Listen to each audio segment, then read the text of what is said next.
Tigil mo na, Brad. Isa pa yan sa mga bagay na masakit sa ulo. This is what happen when you don't have much options. Hey, what's up guys?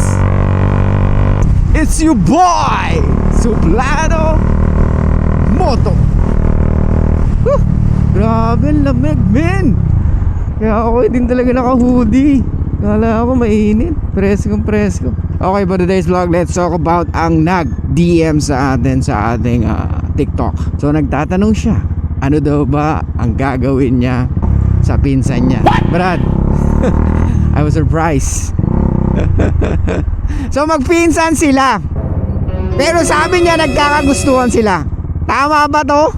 Alam mo yon, walang problema magkagusto ka sa marami. Pero putya, yung relatives mo, Brad, ano naman yan? Masyado ka naman dalan-dala sa nararamdaman mo. Kahit na sabihin natin andun na yung pinsan mo, very attractive, pero yung maisipan mo na ganun, na or meron na bumuo sa inyong tension na parang you really like each other, parang hindi maganda tignan at pakinggan. It won't be healthy. Tapos eto matindi, first cousin mo pa. How dare you? Dati pwede pa nga yung second cousin eh. Pero Brad, ito first eh. Tapos magkalapit lang kayo ng bahay. Tapos lagi mo nakikita araw-araw. Sabi mo gusto mo iwasan, tama? Paano maiwasan yun? Hindi ko alam kung ilang taon ka na, Brad eh.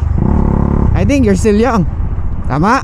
You're still young, so medyo ka pa dyan, confused ka pa sa nararamdaman mo. Pero mali yan, Brad.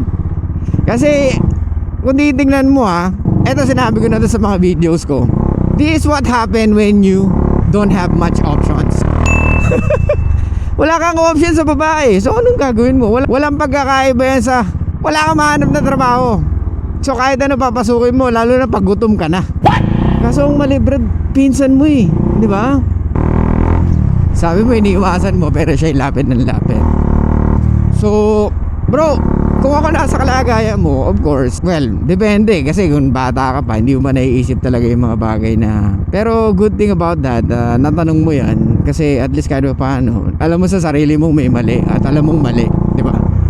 Brad, hindi mo kailangan ituloy yung mga ganyan at hindi mo na kailangan pambigyan pansin pa or attention pa yung nararamdaman mo pagdating sa pinsan mo. Kasi magpinsan kayo eh. Kahit kailanman, wag mo sabihin, kasi mahal naman ng isa't isa. Tanga. Hindi pwede yun. It's not always about how you feel. Dapat meron kang kumaga dignidad sa sarili mo, di ba? Kung ba meron kang tinitignan na mas mataas sa'yo. Kumbaga meron kang principles, values na pinafollow. Kasi pag wala yun, wala rin kwenta yung mga makukuha mo. Hindi mo pwedeng sabihin na gusto nyo isa't isa, may feelings kayo for each other.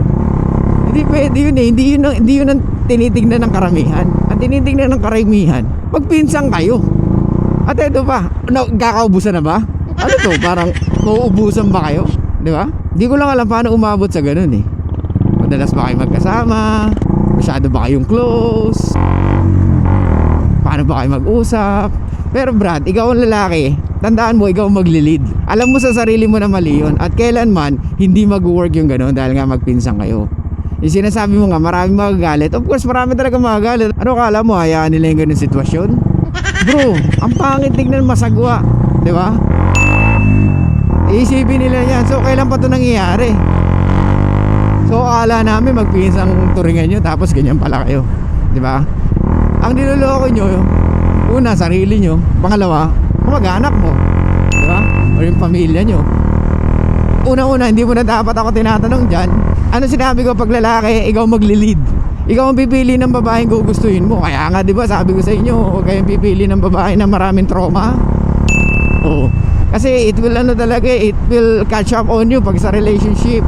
Mahirap relasyon sa babaeng may trauma na.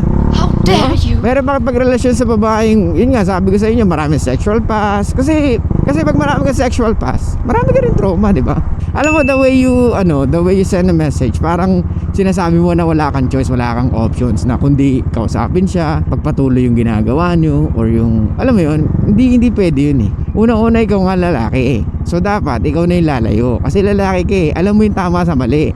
since ikaw na tong nag-message sa akin. So alam mo na, 'di ba? Ramdam mo na there's something wrong sa ginagawa nyo. Eto Brad, di ko kasi alam kung aware yung babae. O mamaya ikaw lang yan. Diba? Sinasabi mo, nagpapakita siya ng motibo. Eh, hindi naman kayo nag-aminan ba kayo sa isa't isa? Hindi naman yata kayo nag-aminan sa isa't isa eh. Kung di kayo nag-aminan sa isa't isa, so still early para sabihin mo na there's something going on. Pero kung meron man, tama na. Tigil mo na, Brad. Isa pa yan sa mga bagay na masakit sa ulo. Sasakit ulo mo dyan, maniwala ka sa akin. Tapos nakakahiya pa kasi kapag anak mo. How dare you? Hindi mo ma-handle yung mga ganyan. Tsaka tayo, may ideal relationship tayo. May ideal woman ka nga eh. Diba? Tapos pinsan mo pa. LOL. Focus on something na mas okay, much better. Yung talaga mag-grow ka, magiging maayos yung sarili mo. Hindi magandang gawain yan. Okay? So yun lang guys, thank you so much. I'll see